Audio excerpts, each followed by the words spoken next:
ल यो के हुँदैछ यार यस्तो यार। पुरै यो पेट्रोल पम्पमा त पुरा आगो लागेछ त यार। यो रेल स्टोरको यो दमामदेखि अलसा जानेतिरको।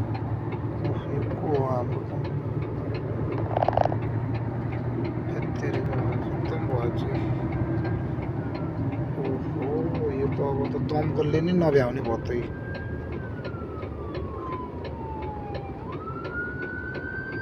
खत्तम भयो, बर्बादै भयो।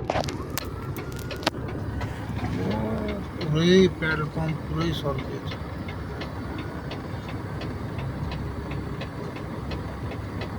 हेत्तेरिका आगो चाहिँ केबाट लागेको हो।